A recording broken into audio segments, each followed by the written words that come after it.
Pemirsa, rapat pansus terorisme kembali digelar dengan agenda pembahasan definisi teroris.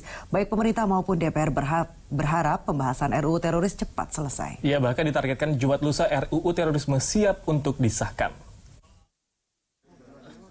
Tim perumus RUU tentang perubahan atas Undang-Undang Nomor 15 Tahun 2003 tentang penetapan peraturan pemerintah pengganti Undang-Undang Nomor 1 Tahun 2002 tentang pemberantasan tindak pidana terorisme kembali digelar. Ketua Panja RUU Terorisme Muhammad Syafi'i mengatakan, agenda tim perumus RUU Terorisme masih membahas definisi terorisme. Pria yang akrab disapa Romo Syafi'i ini mengatakan ada frasa yang sangat penting untuk dibahas, yakni frasa motif dan frasa tujuan politik atau ancaman terhadap keamanan negara. Frasa tersebut menurutnya belum terangkum dalam definisi yang dipresentasikan oleh pemerintah. Sementara itu, Kepala Badan Pembinaan Hukum Nasional BPHN Kementerian Hukum dan HAM Eni Nurbaningsih mengatakan frasa tambahan yang diajukan DPR perlu dikonsolidasikan lebih lanjut.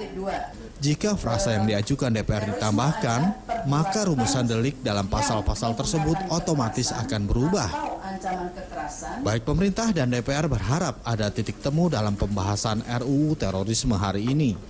Sampaikan sebelum ini menyisakan satu poin saja dari pasal 1 ketentuan umum, yakni tentang definisi.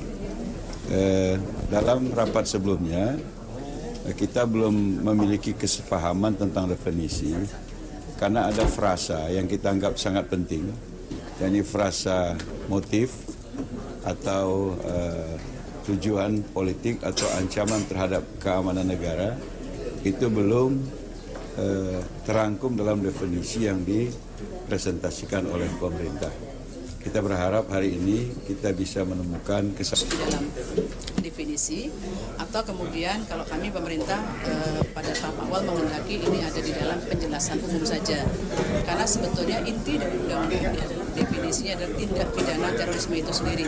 Tindak pidana terorisme itu sebetulnya sudah kami rumuskan sedemikian rupa, yaitu segala perbuatan yang unsur-unsurnya ada dalam undang-undang ini. Itu sudah cukup sebetulnya, tetapi ini ada kehendak untuk lebih memperjelas apa itu terorisme yang sebetulnya sudah ada dalam pasal, sekali lagi pasal 6 dan 7. Jadi kami harus hati-hati merumuskan itu. Jadi dia tidak boleh juga merupakan pengulangan dari unsur delik dari pasal 6 dan 7 itu sendiri. Jadi dia tidak boleh merupakan unsur delik sekali lagi. Oleh karena itu ini harus dibuat lebih generik, tetapi tidak menimbulkan satu persoalan dalam penegakan hukumnya. Jadi hari ini khusus itu. Rapat ini mempertemukan DPR dan pihak pemerintah yang meminta RUU ini segera disahkan, mengingat situasi tanah air yang sedang memanas akibat aksi teror yang melanda 2 minggu terakhir. Pemerintah dan DPR berharap perumusan definisi ini selesai hari ini, agar Kamis esok bisa dibawa ke rapat paripurna DPR dan disahkan Jumat lusa, sehingga Presiden tak perlu mengeluarkan Perpu. Dalam RUU terorisme, TNI Polri pun akan dilibatkan guna bersama-sama memerangi terorisme. Ade Chandra, Daniel, JAK TV.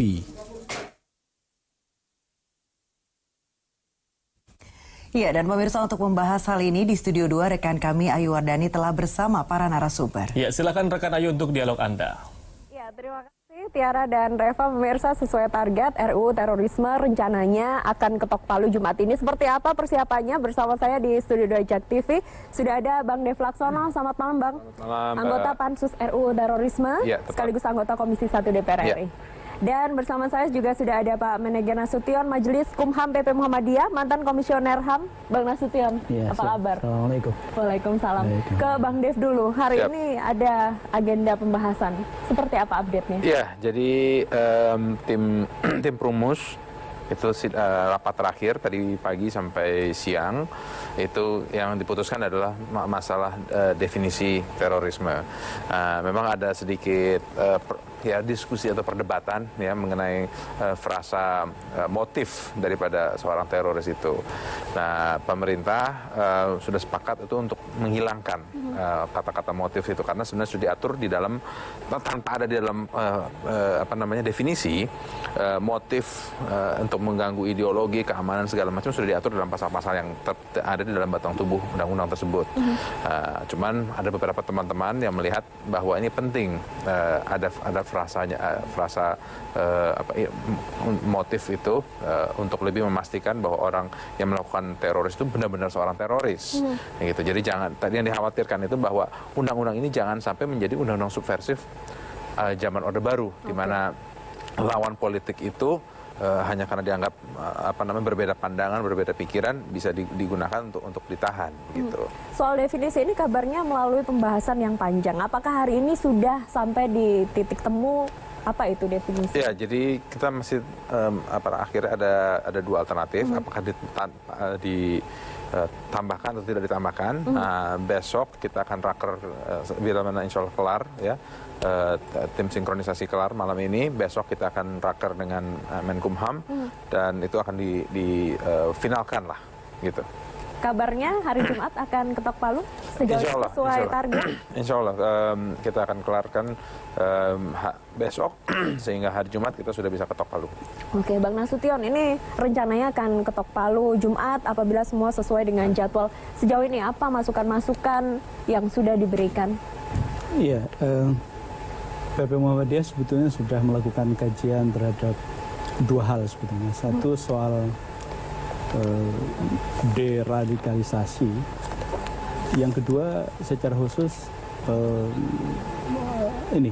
mencoba mengkaji tentang draft, termasuk juga draft terakhir yang dihasilkan oleh Mas Deb dan kawan-kawan. Nah, sejak tahun 2016 sebetulnya.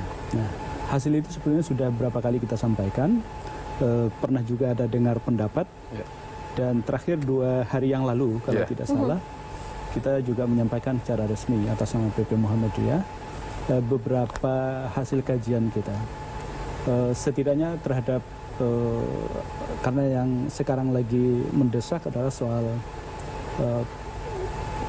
masukan dari masyarakat sipil, khususnya dari Muhammadiyah, berkaitan dengan rencana pengesahan revisi undang-undang mungkin yang namanya sekarang kalau dulu kan anti terorisme atau tindak pidana terorisme gitu.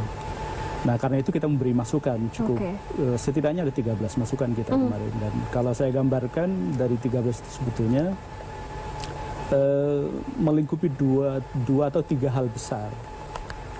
Pertama, Muhammadiyah memberikan sumbangan pikiran kepada kawan-kawan di DPR, bagaimana kemudian merumuskan filosofi dari apa yang disebut dengan terorisme itu.